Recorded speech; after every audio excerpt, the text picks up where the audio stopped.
This podcast is a quest for well-being, a quest for a meaningful life through the exploration of fundamental truth. Enlightening ideas, insights on physical, mental, and spiritual health. The inspiration is love. The aspiration is to awaken new ways of thinking that can lead us to a new way of being well. Welcome to Body, Mind, and Soul Healing Conversations.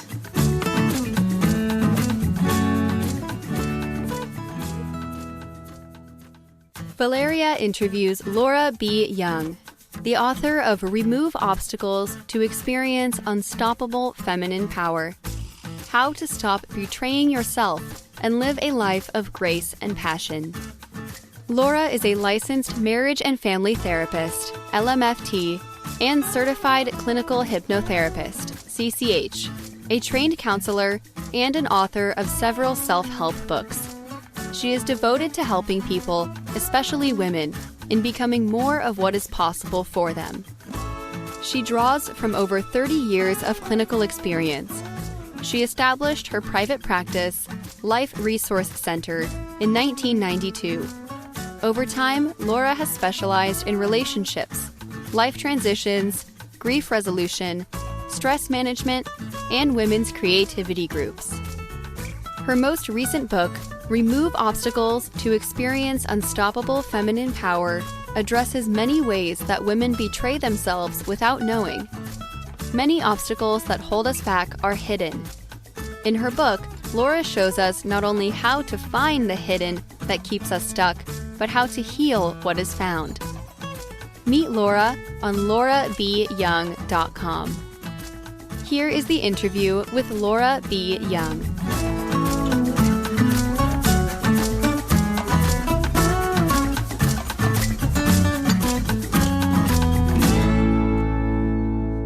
In your own words, who is Laura B. Young? Oh, wow. What a question to start with. I have played on the stage of life, as Shakespeare mentions, we have many roles, and we're not our roles, but we play many roles of, student of life, mother, grandmother, ex-wife, psychotherapist, spiritual seeker, still evolving. I'm an older woman now and still excited about life and being curious about it. And I know who I am today is different than who I was before the beginning of this year. I've learned a lot in 2020, even though, it's had its challenges.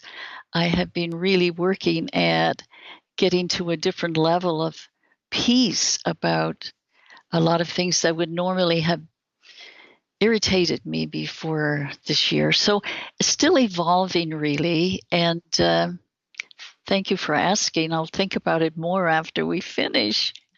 Yeah, you mentioned spiritual seeker. So I guess the question that comes to mind is, what were you or are you seeking in terms of spirituality? Well, that has changed too. The God of my youth I was raised by Roman Catholic nuns and in an orphanage, and where you had no choice. You had to go to Mass, you had to go to Rosary, you had to go to benediction, and a lot of that had good foundation. But we were subject to a patriarchal God. There was no mother God in there. It was a patriarchal God, and I have laughed with some other recovering Catholics, as we call ourselves, that the God of our youth was a peeping Tom almost. What you got from the nuns was that wherever you go, you're being watched. You better be good. You better go to confession on Friday and confess your sins. And we'd go and we'd make up sins. I was mean to my sister again this week, although that probably was not made up. But then I had to realize this wasn't fitting with something inside of me, because I have gradually over the years come to be closer to a mother father God, and more of the holiness of the mother energy is in there. And then I have taken that to be to be a more personal relationship with God that I meet. And I don't know what God looks like or anything like that in terms of my vision for how I always knew what he looked like when I was a kid, that bearded person. And but I take it into meditation, I take into prayer, I ask to be shown more of the bigger picture. Now, that can be a wonderful tree that I lean against outside when the weather is nice. It can be flowers in my garden. Whatever lifts the spirit into a place of kindness and love and light. And it can be music. It can be different things, different times. But when it's kind of like the runner, after the runner runs a certain distance, he or she's in the flow, and it's not stressful anymore. It's just a flow. And that's when I know that I'm meeting more of a higher level of consciousness and connecting more with the holy ones. And I just say, being Catholic, we have many saints, so we can call on all kinds of people depending on the situation we need help in. So I still connect with the saints. And so I don't know if that answers your question, because I'm thinking it out as I'm talking, and I realize the religious has sort of taken a back seat for it to become more.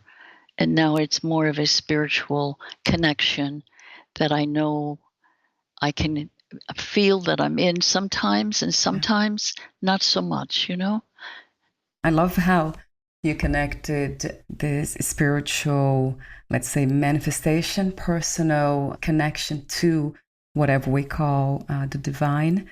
You speak of flow and inner peace. That really resonates with me too. So before we talk about, and we'll talk very soon actually, about some of the topics in your book, Remove Obstacles to Experience Unstoppable Feminine Power, How to Stop Betraying Yourself and Live a Life of Grace and Passion.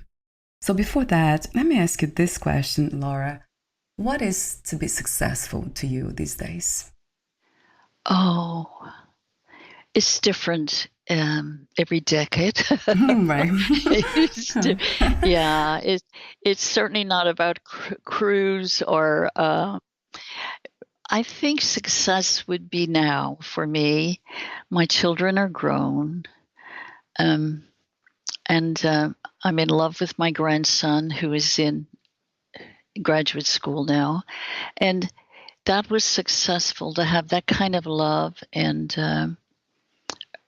still. But on my personal journey, it's about having enough courage to step up on the stage of life and share what I know before I go. Really, I've come through a lot of treatment myself. I've worked over 30 years as a psychotherapist.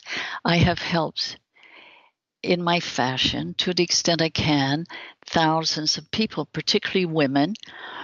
Even though I'm a marriage and family therapist, quite often the joy doesn't necessarily come in the marriage and family work, because quite often when marriages get to me, they're on their last, stop before divorce or calling a lawyer. So there's not so much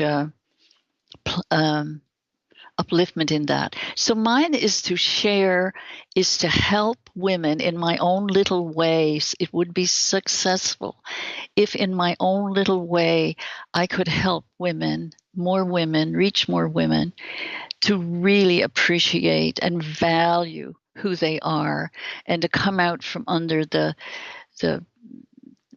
ways that have held them back internally and externally.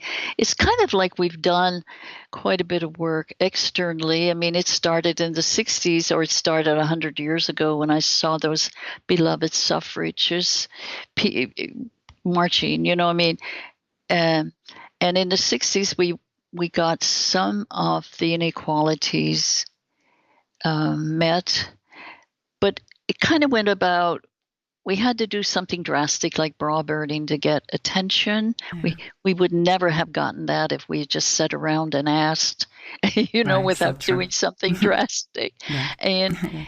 And we kind of went about 180 degrees, and then sometimes settled back into believing it was taken care of. And you know how sly and slippery inequality can be for women, for others, all levels of inequality. And so that's my little piece. There's a friar, a brother at a monastery, and he works in the kitchen, and someone says, "What are you doing?" And he says, "I'm making pancakes for God." And I feel like I'm wanting to do my little bit before I go to help women just stand up and be counted. You know, that would be success. In your book, you say women have the power of their feelings, their wisdom, intuition, and emotional intelligence, to name some of the dynamic ways women create success. I love that. So, my next question is about the feminine power. Talk to me about that. What is feminine power? Well, it's in some ways I might need to speak about what it's not. I mean, we have been conditioned to believe success is pretty much what counts as success in the world is the male template, which is sort of linear, logical. We needed the male template. They've done wonderful things all over the world, but there is a divisiveness in there. There's a competition in there, and there is a sense of pride because many men, through their own conditioning too. I mean, we're not alone in this problem, but right now we're just focusing on ours. For sure, we need to do that, but men were conditioned that success meant being divisive, meant being kind of like the Marlboro man, and be independent and be linear and be, if you needed to be aggressive, be aggressive. That's what it. Then what happened was women didn't have a feminine template. It's happening. It's emerging. It's happening as we speak. So women tried to fit into this template that was passed down to them that equated success. And it didn't work too well for us. But then women felt like something was wrong with them, as we tend to do, because they weren't successful in the way men were. You know, the glass ceiling was really shattered by a woman, and women then tried to do it harder, to try to, maybe if I do it more or work harder, I'll be successful. And what they were doing was against their essence, or they were betraying themselves. They didn't know, because that's all that's out there. But women are by nature willing to be beginners, usually more curious, usually less pride. And women are community builders. And instead of divisiveness and the Marlboro, unique approach. Women are learning to also trust other women and to develop community. And when women trust other women, there's amazing power. It doesn't mean they don't have some of the male attributes as we all do. I mean, we could get up off the couch if we didn't have a nice combination of both. True. It's just that if it gets extreme on either end of the spectrum, it's out of balance. And what women, one of the reasons women have been conditioned over time not to trust other women, and that goes back to the patriarchal scarcity to belief, where women were kind of owned by, ancestral, not that many decades ago, owned by their partners and to not have any power. I mean, did they have money conversations? Do they have which schools? Women were running the household, but they didn't have power. And then they to make money decisions and to make big buying decisions. And it's kind of like I have women say to me these days, "Oh, we can set any time for my appointment. I don't work." Please? This is a woman running, a household of children, the social calendar, the husband's other properties. I don't work. She's not valuing her work because she's not bringing in a check at the end of the week. And so that was passed down to us too.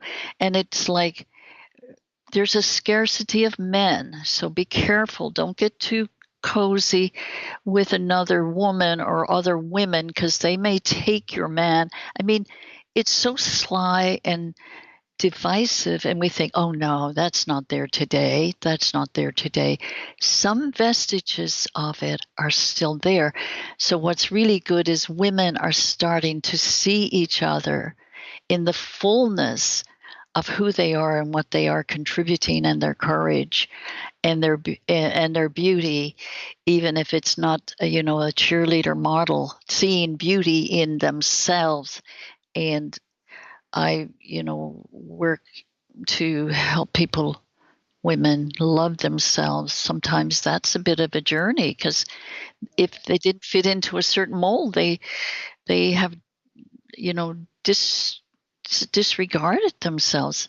Anyway, women's power will have some of the men's energy taking action. When a woman gets determined, when she turns her attention on something and then has an intention to do something about an issue and then gets determined and then she follows through, let me tell you, that's a force to deal with.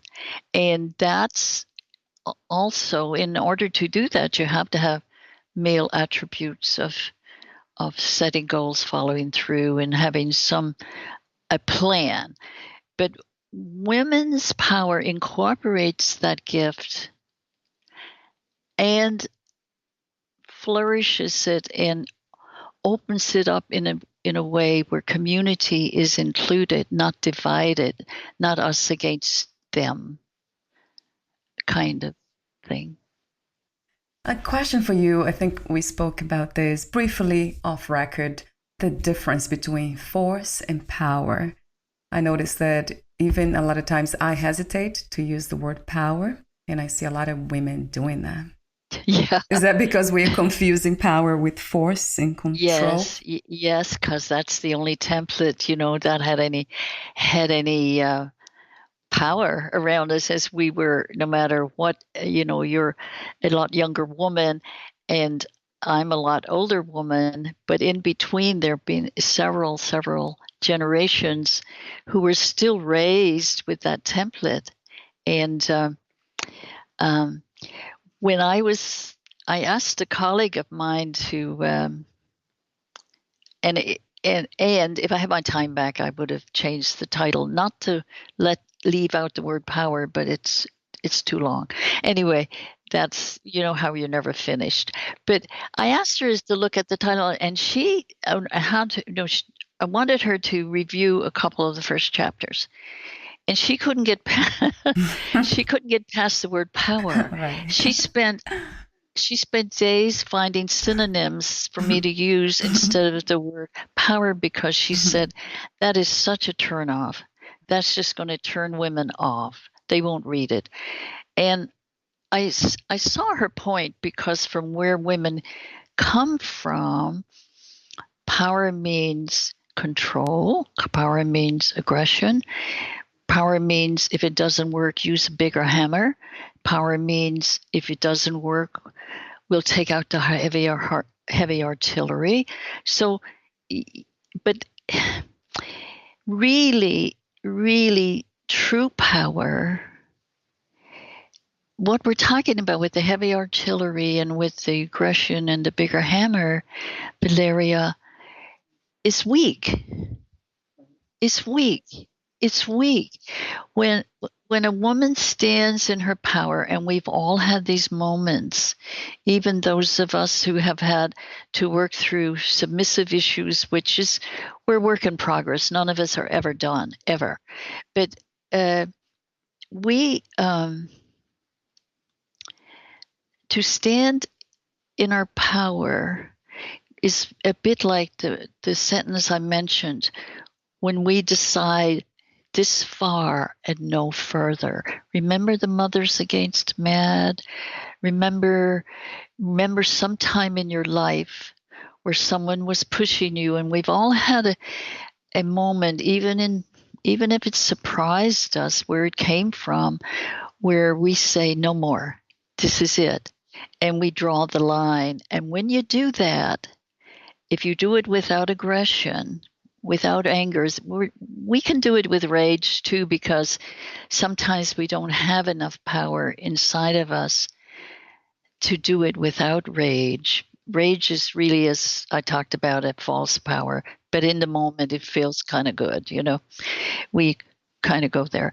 But when you say, no more, I'm done, and you say it and you truly mean it, and you decide whatever the consequences are, you're going to stick to your guns and you're going to follow through.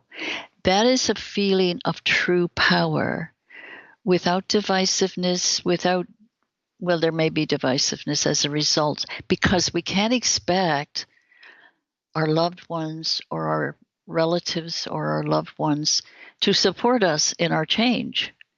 They don't like our no's. They don't like it when we start changing and start saying, this is not a good day for me. I don't really want to do that, or whatever. They don't support us. But when you draw your line in the sand and you feel it inside and you say, this is it, no more, that's power. It's not weak. It's not submissive. You know inside of you there's a bit of steel that you have ignited, and it's part of who you are. There's a lot more there. We just have to practice using it, not to turn people off, but as a rule, not to be too nice or, kind of stepped over sometimes. I'm wondering when that happened for you, that moment when you found your power. That would be a good story. Well, I spent time in the orphanages, I told you, and the way I survived in there, I'd be in the corner keeping out of the nuns' way. We all kind of adopt ways of getting by in our environment. And but there was 5 of us girls in there, and I was the oldest. And one sister was particularly willful and particularly didn't care about getting in trouble. And a couple of the nuns were particularly cruel. I mean, way out of proportion to the deed, way. And so when one of them one in particular would be mean, really cruel to my sister, I would come out of the corner raging. I didn't care if they threw me out. I didn't care. I came out and I went to Mother Superior to stop it right this minute. And I did get threatened with being thrown out, etc. But, where was I to go? Anyway, that is an example of false power. You see, I couldn't stand up for myself, but I could stand up for someone else, my sister. And then when it'd be over, I go back in the corner and I'd be exhausted. I already were, that's all I could do. I did my thing. And for me, which was interesting, leaving an orphanage where all the rules were, that's just how we lived, rule-bound. I married an Air Force officer. Get this. It's like a second stage of rules, right? I wasn't apparently ready or free to marry someone who wasn't following rules. And then by virtue of being his wife and being using his social security number to do anything on base and literally, following the rules of the role of good housewife and officer's wife for social engagement. It was like I was repeating some of the same feelings. They were, they looked different body, different rules, different, but the feeling inside was the same. Unfree. And so I think it came my moment. I mean, I said, I have to go. I can't do this. If I stay here, I'll be an alcoholic. Because it was taking more drinks to get through the evenings, And he said, well, where would you go? You've never had it so good. And I thought, financially, true. I never, for compared to the orphanage, I had a lot of material comforts. But that's when I knew my soul was at stake. I had no plan. I had to go fast because they were moving him to another base. And I figured if I went and settled my proverbial suitcases down, I'm a slow mover. I'm a bit of a procrastinator. I mean, it'd be 6 years before I got miserable enough again. So I thought I have to go. And that, I think, was my moment. It was frightening. I cannot say I felt powerful. I know looking back, it was the best, healthiest thing I ever did. But there were moments when I did that, I was like literally paralyzed. Because I wanted to go to university at night. And he said, you can go as long as nothing changes around here. You can go. I'll give you permission to go. As long as nothing, which meant, 3 meals and pressing his uniforms and attending to the social. And I knew I had to go and I signed everything away. I had to go because if I stayed or haggled or did anything legally to try to get my education paid for or something, I probably would have given in. I wasn't strong enough at the time.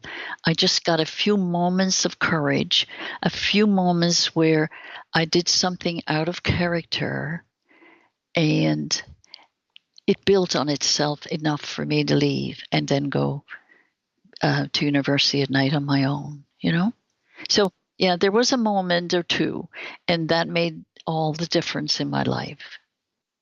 Did you ever marry again? No, I did not. I came close, but I realized it was quickly, very soon after the divorce, which was kind of an interesting thing because I hadn't gotten in treatment for myself yet. And it would have almost been like, how repetitive patterns that we do in our life that don't work, there's a tendency, if we're not careful and get aware, we tend to repeat the patterns. Well, I was like, involved with another Air Force officer, and who was about to be transferred to the Pentagon. Now, get this, how many more rules did I need before Right. someone, just pinched me on the butt and said, wake up, Right, right. don't go back to sleep. And that was fortunately, I didn't do that. And then later, I went to university, and I went to university at night for years and years. And then I worked at mental health, and then I raised two girls. And of course, there were partnerships, relationships, but oh man, when I nearly married that second time, and then looking at it and looking at how many times in my practice I see that quick second marriage kind of thing has a much more difficult time to I'm trying to make it work. So somebody up there plucked me out of, like, how you're going through a red light and you don't know, all of a sudden somebody plucks you by the ear to stop in time. I felt like someone had just plucked me. I was going through a red light, and so no. That happens a lot. I know women around me who have had very unpleasant and painful relationships, and that was it for them. They never married again. They live alone. It is a choice. I personally like the idea of walking life together and working together somehow. This is what I believe in. I had very bad relationships, but then I still continued to, not to look for, but I was open to it. That's what I wonder, if some women who have been hurt, if they are able to be open the heart still. I have found, for me, having been a late bloomer and starting my career later, that has been my gift. I know a lot of women, once they go through marriage that didn't work out, or a couple of close calls that didn't work out, choose to not remarry, choose to have relationships but not remarry. And that was my choice. But what I feel really good was I did enough treatment to get through my anger and my distrust of men. And so I feel really good, about that, because you don't want to, it's not about him. To blame, there's enough blame to go around. So, I couldn't have, if I'd been stronger, we couldn't have connected anyway. You know what I mean? I would have connected with someone else. So we were both wounded. We just, so I got through that. And once you get through that, then you're free to see more clearly, what do I want in my life? And quite often I find women spend more time planning their next vacation or their Christmas dinner than they do getting really, really clear about what qualities they want in their partners or husbands, And it's like, and I saw an ad where this young woman was saying, it seemed like an egalitarian ad for young people, nice, easy to meet, and it showed people just mingling and having a good time. And at the end of the ad, this woman comes out and says, "I'm ready for a good man. Please come find me." And I was astonished. This was in 2018. That come find me, like she was waiting to be chosen. In wispy, I'm surprised young people let that go on as long as it did on the, on TV. It was there, every day for a while. And it's like, that was a young woman of probably 21 or so, and she's saying, "Come find me. I'm ready for a good man." Now, she may have not really examined, who do I want in a man? What qualities are really important for me to go down my path with? Who do I, who am I ready to choose? That kind of thing seems, yeah. seems to be still on the cusp, really. Some women are opening and knowing their worthiness to choose if they want to. That's powerful. Am I ready to choose? That's a great question. Yeah, and then what do I have to have in someone that I'm choosing? You know, a kind heart, a good sense of humor, someone who's resilient during the hard times, someone who'll get up with the babies when we have children and let me sleep occasionally. I mean, what is it I want in this person that I'm going to be with day in, night and day? What do you think or feel is the purpose of the human experience? Oh my. I well, I do think we're here to raise our level of consciousness, and we can only do that by being open and curious and willing to know the bigger picture. That's why I'm so I'm such an advocate of people not fitting in, so they're more open to change and dealing with fears and anxieties, because raising our level of consciousness, if we look around the world right now, the level of consciousness that some people succumb to is very dense and very deep and very divisive and very hateful. And we all are here in the same kettle of soup. So part of us have to help each other the best we can, to raise up out of that pain and hatred stuff that's going on. We all do it, like the friar did pancakes for God, and the other monks like that.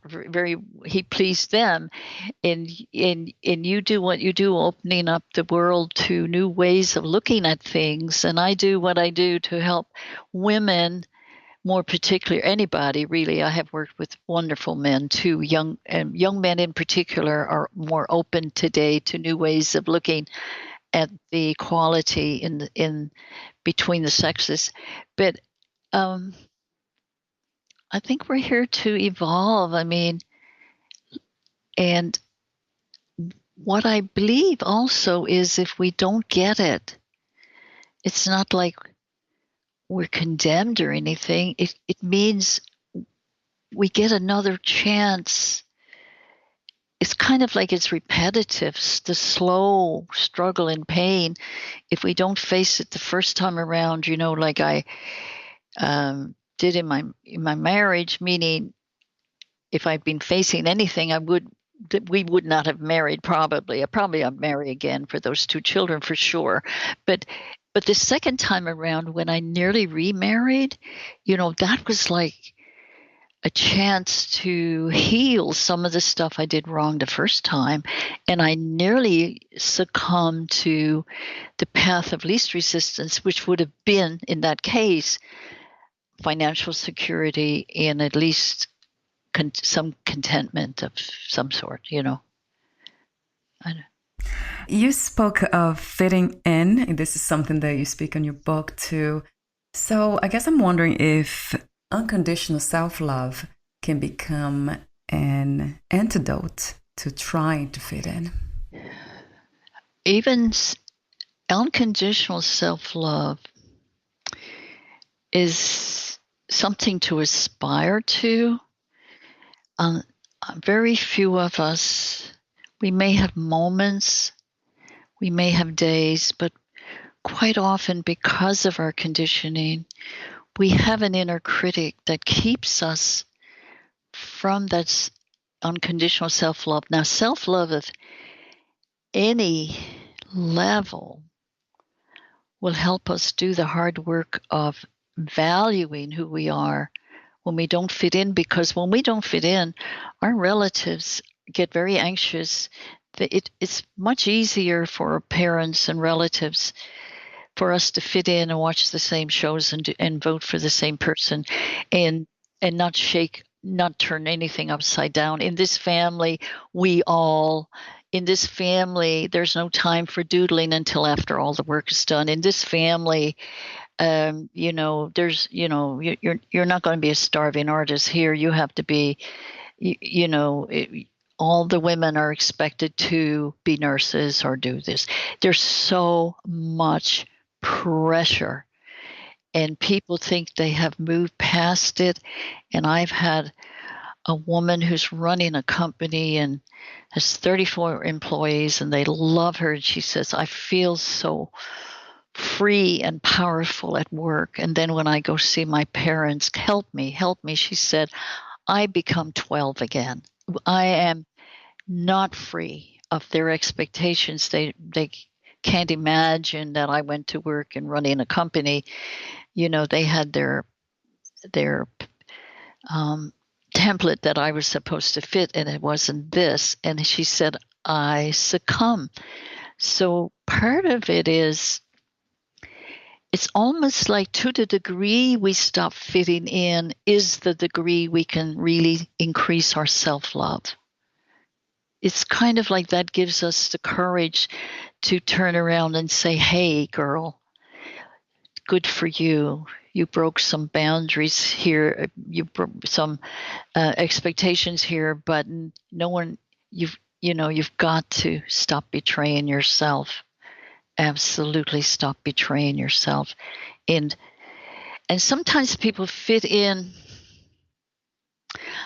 one part of the expectation, and then they close off. Like I have a wonderful woman I saw who's very successful in the business world, but growing up, she didn't fit into the cheerleader model. So her family treated her as if she were homely.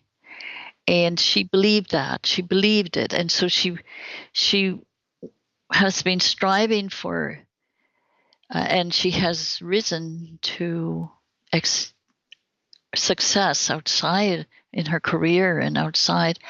But she still has this inner feeling of being homely and almost ugly sometimes.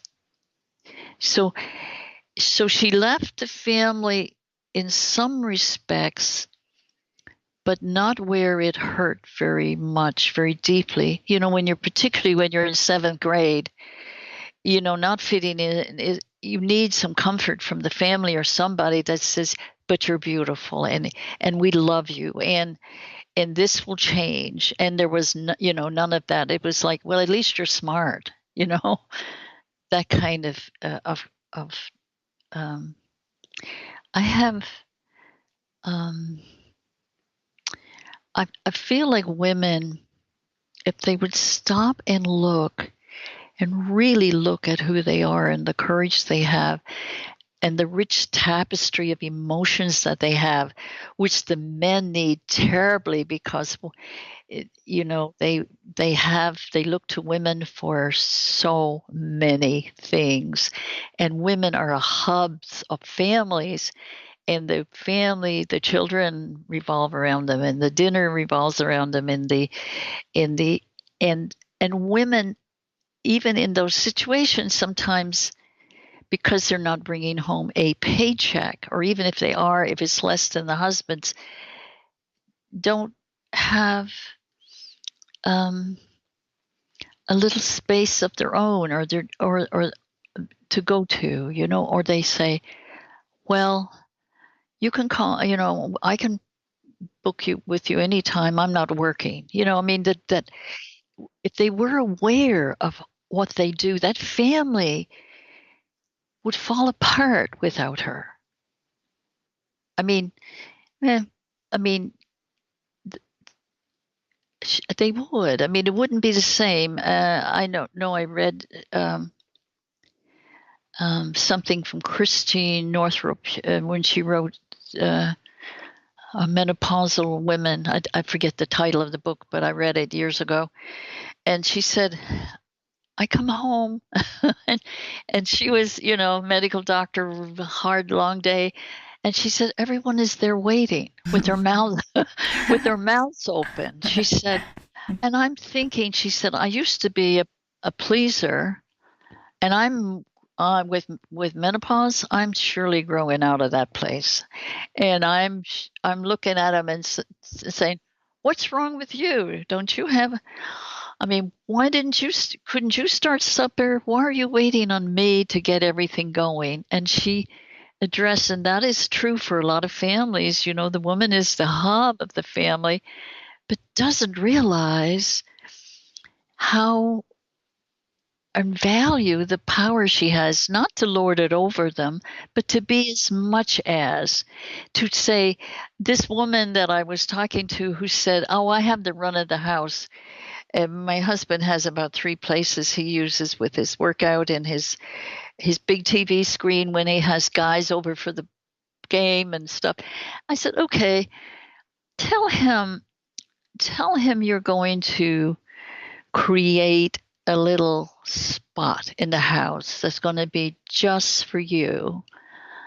I said, and she said, "Okay, I'm going to do it." She said, "I never thought of it before." She said, "To tell you the truth." So she dismissed her own value. She spoke to him, and he said exactly what she said to me. He said, What do you want to place?" He said, "When I leave," he said, "in the morning, you got the run of the house." So, so she is now, I mean, taking steps for her, something special for herself in that big house.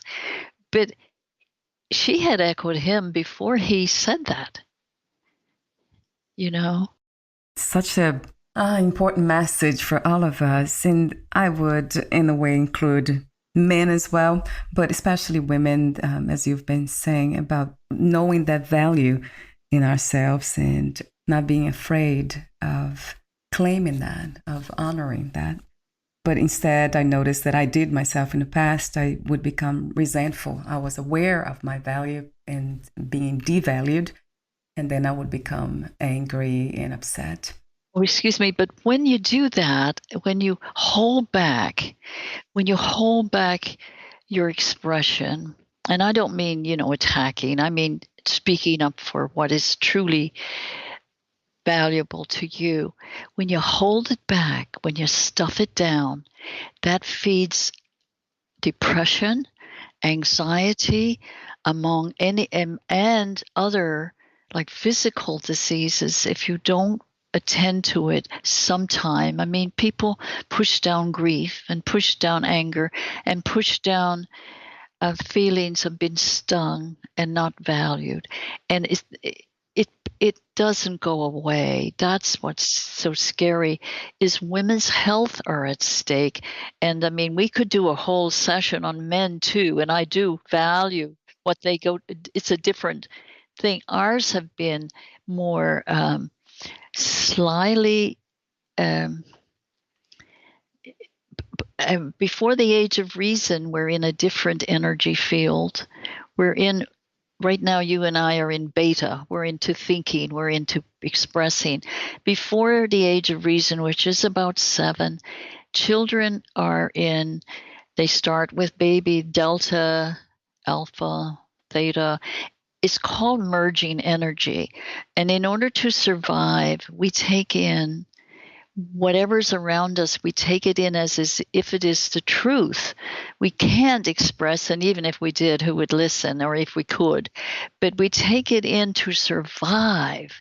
And so then we believe it's ours, and it's not even ours. It's ancestral. It's our parents' parents' beliefs. So years ago, there was a book written by a psychiatrist, an Episcopal minister, Scott Peck. He's deceased. And this book was The Road Less Traveled. And most of us read that book at the time. It was so important. He said that it's our responsibility to realize we have been passed down a secondhand God, a secondhand set of beliefs that worked for your parents And maybe not so much. Maybe it was passed down to them and to them and to them. But it's our responsibility to unpack these beliefs. And what I say to women, I encourage them. Not every family has the same kinds of trauma, or it doesn't even have to be trauma. Even in good families, things happen that people get dismissed, and boys and girls get treated differently. But I say stop. The first thing you have to do is be willing to stop. Be willing to sit alone. Be willing to review your life story and your family of origin beliefs. What were strong there? What are still influencing you? What is it works for you? Or what actually becomes obstacles in the way of a fuller, freer life? I believe every generation has an opportunity and probably should rebel. Now, I don't mean in huge, major, angry rebellion, but be free enough to look at what works here. There may be some good things in the foundation that I need to keep. But if I'm going to fulfill my life path and have a fuller life, I have to be willing to muster up the courage to step out on the ledge and say, this doesn't work for me, or take action in a way that helps you create a life. And of course, families will try to guilt you for that. If they haven't done their own work, they'll make it harder for you to get free. But if you don't do that, it's a lot harder to find. I help people find the obstacles, usually that are in your unconscious before the age of 6 or 7, that you take on and take in as if it was the truth, like your family story about money, your family story about God.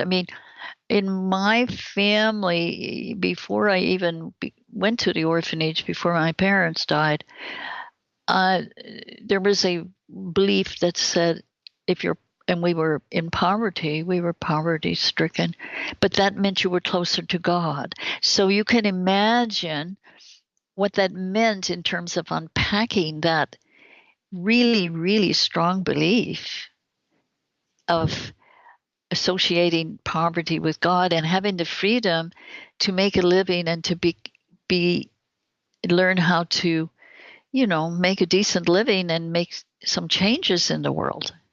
What are some of the methods, Laura, that you advise or you suggest? I know you have a website too. You can mention that as well. All right. Well, I'm a clinical hypnotherapist, so in person and telehealth, I often use hypnosis if a person is so willing and ready to make changes. But something you can do on your own. Not everyone needs to see a therapist, and I fully understand that. I did, but I had a lot of issues to handle. And so one thing is using journaling in a different way. And the way I recommend it is almost like self-hypnosis. First, you have to, in order to change and to get to know some of the things that are instilled in you, first you have to look at the blocks, blocks in your life that you're noticing. Are you too nice? Do you try to fit in? Do you try to please everyone? Do you have a short fuse that blows under certain circumstances? Do you believe you have to wait to be chosen? Do you believe you shouldn't ask for so much? All the kinds of things women tell themselves, which are lies, So I ask you first to sit with your story and look at the blockages that are getting in your way. And you may not even know why they're there. You may not even know how to name them. But you know if you're too nice, and you know if you give in, and you know if you have resentment because you give away too much of your power too much of the time. So you have to sit and get really, really relaxed. And the reason this is important, and it's very hard in our culture, which says go, go, go, go, go, be busy, busy, busy. It's almost like the opposite of what you normally have been conditioned to do, is to get really, really quiet and allow the information, the truth of your story, to come in and write it down, and then get relaxed.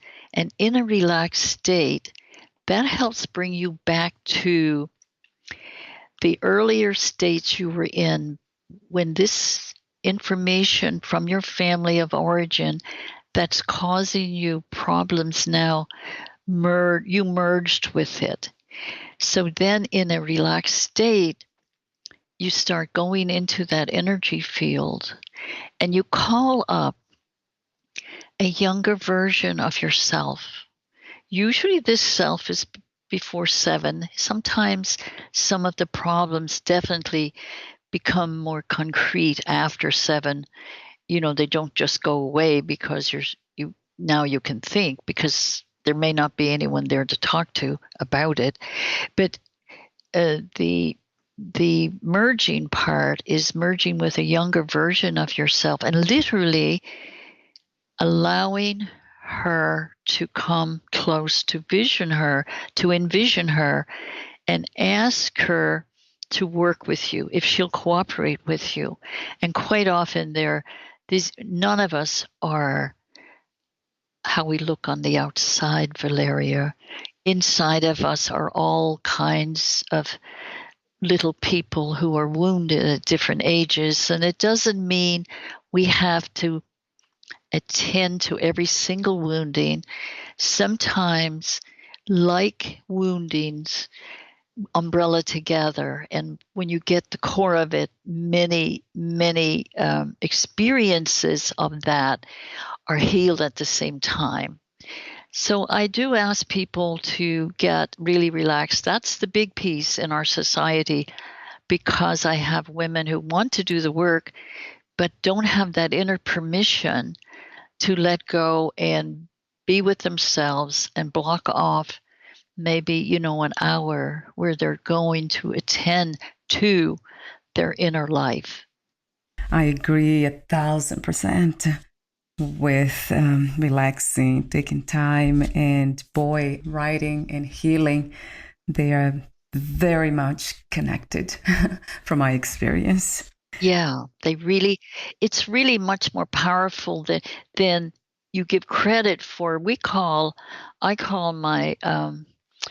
call journaling this way is our therapist between sessions. I mean, it's that powerful. And it's so powerful, you really don't need to write more than 3 pages, or you may get yourself sort of off balance, because usually you set up the situation, you talk to your little one, you ask her to cooperate, and then you look at, will you work with me? I want to believe I'm worthy of affluence and financial security in this life. I also want to believe that God loves me even when I manifest, abundance. It's kind of like looking at some of the family beliefs. I want to have permission to doodle, to be the artist that's in me, crying for expression. I want you to help me, because the little ones inside, when this happened, they were into survival energy. They believed that they were bad if they doodled. I have a woman who said, not only that, I sneaked around and doodled. That made me feel worse, because then I had two sins on my soul, so to speak. And she said, now as a woman of 35, I'm totally miserable. I'm an accountant. I'm a very successful accountant. but I'm so unhappy. I can't even relate to people. I, and so fortunately, I'm so depressed, she said. And fortunately, gradually, she stayed in treatment with a willingness and with because she felt so bad, she just said, what have I got to lose? So it took a little while to start examining in her inner self to give her permission. And with the early child, it was permission to doodle and permission to express and permission to paint and permission, depending on what age she was working with at the time. And I mean, now she's, her art has been, sold in Santa Fe.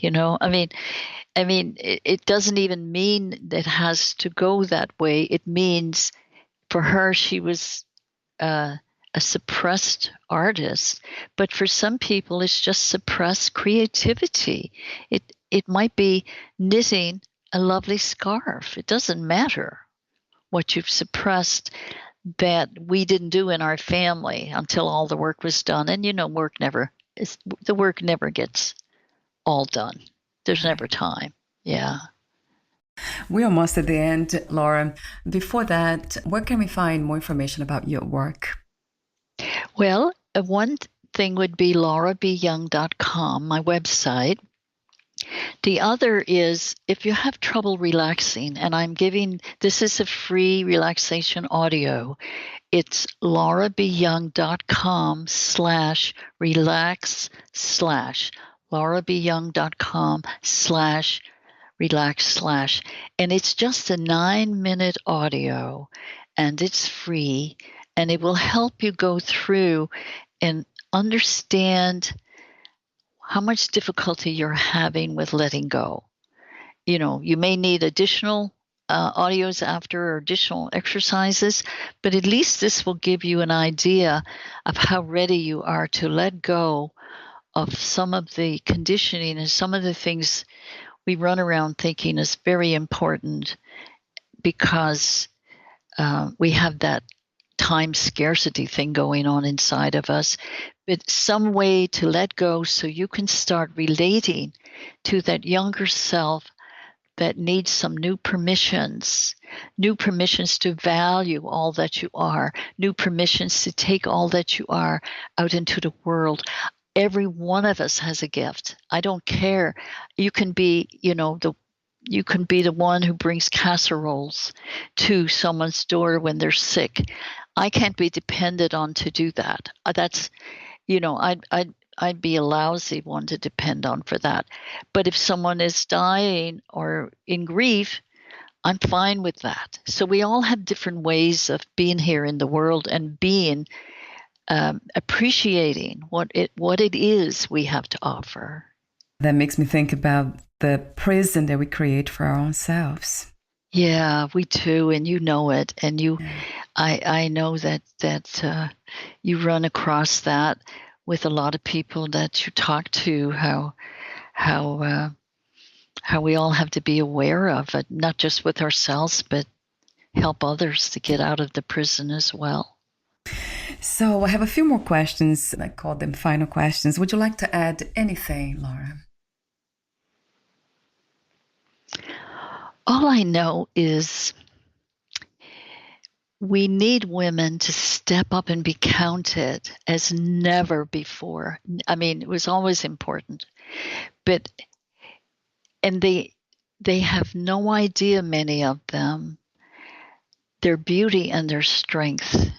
And it's up to us to find out, each and every one, how to do that. The first step, you have to be willing to take the first step, and it's going to be uncomfortable. You're not growing if you're comfortable. Discomfort is part of knowing that you're growing, and having the courage to, with jelly in the knees doesn't mean you don't have courage. Just step out there anyway and do that first step, because there's an old Irish tale that a man is just tilling the ground, and another man comes along walking, and he says, what are you doing? He said, I'm going to build a house. And he says, well, you're half done then. And he says, why you say that? I just, I'm just tilling the top level of soil. He said, that first step is the hardest one. Once you get that done, you're half there. So I kind of feel the same way. Sometimes I hold back because I know once I take the first step, everything is going to kind of like, Tower of Cards, this will change. Everything will change, and we're afraid of change. But then after the fact, we like ourselves better each time.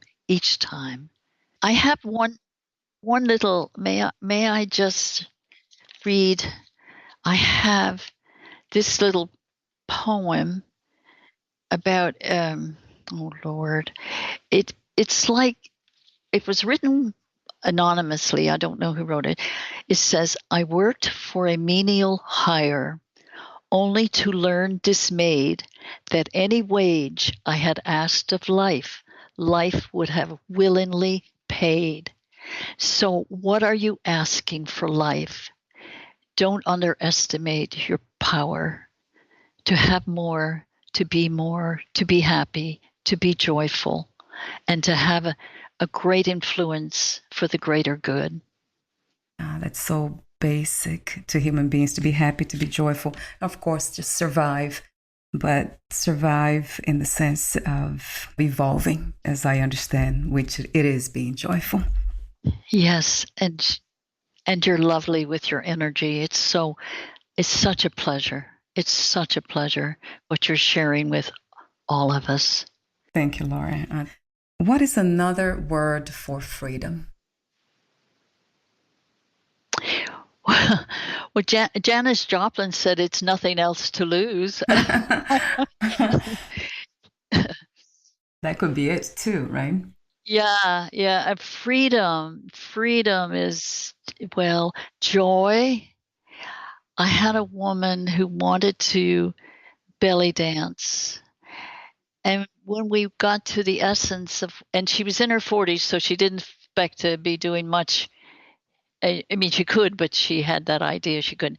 So we unpacked it, and we found out really she wanted to be freely express her body.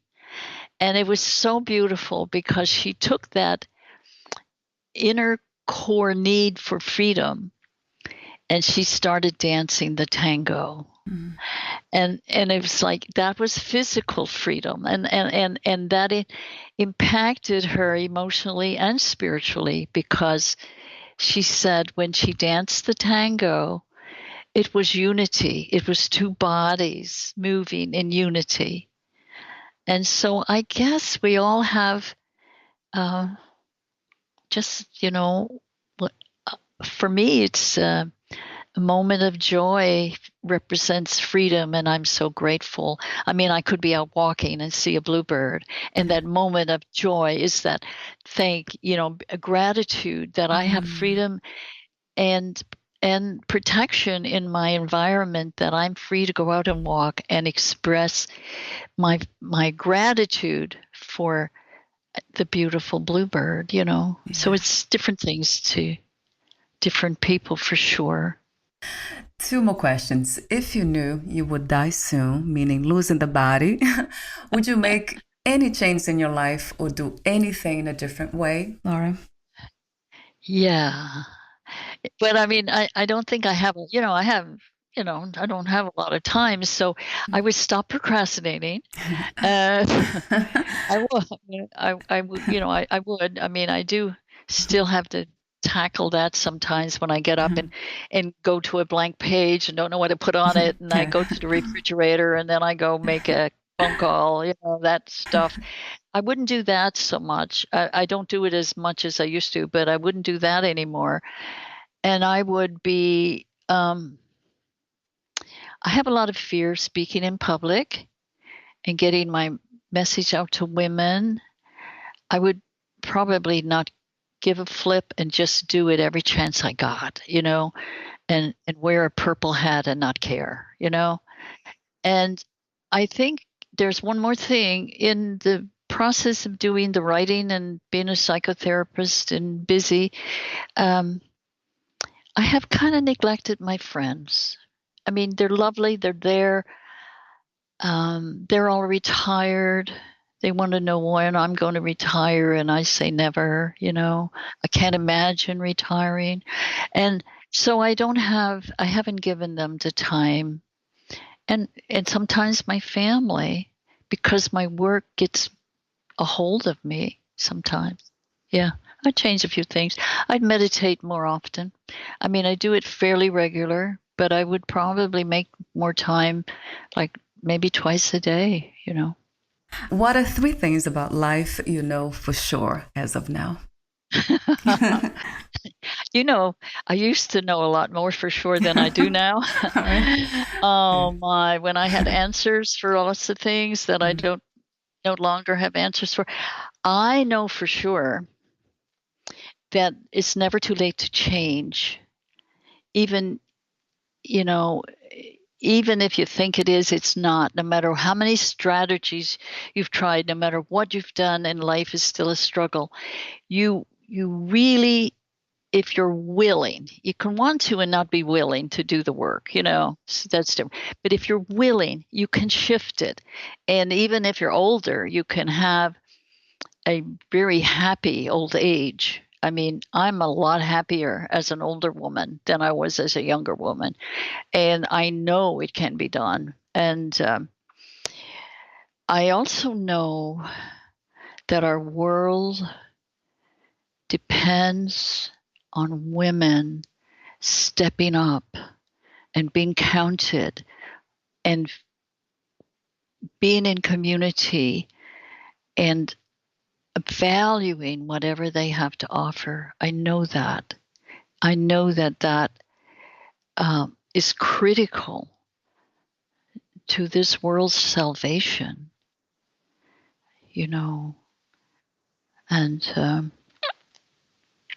other than that, I know that I am very grateful that I have passion in my life at this stage of my life.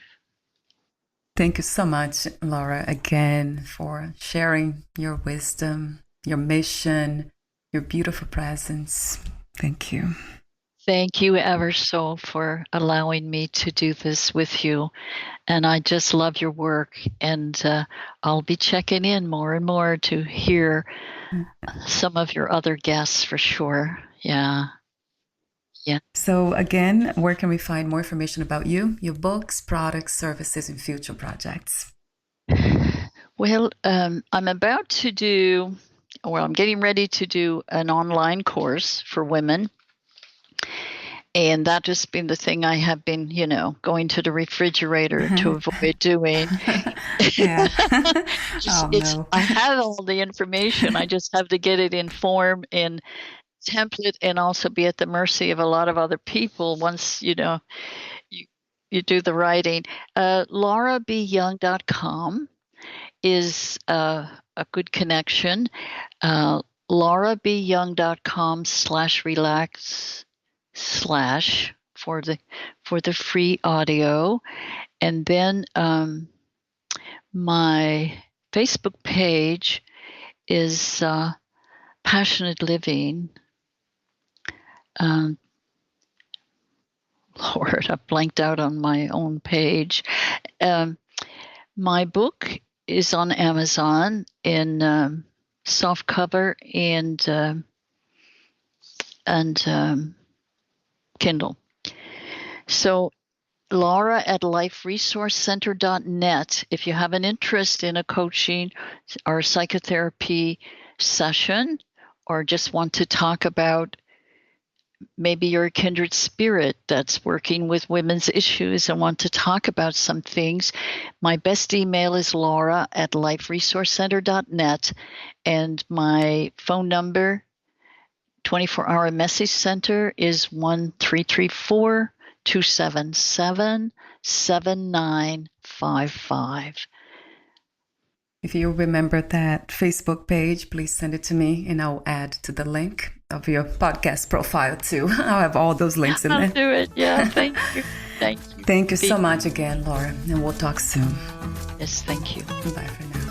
Bye-bye. Thank you for listening. To learn more about Laura B. Young and her work, please visit laurabyoung.com. To learn more about this podcast, please visit fitforjoy.org/podcast. Thank you again for listening, and bye for now.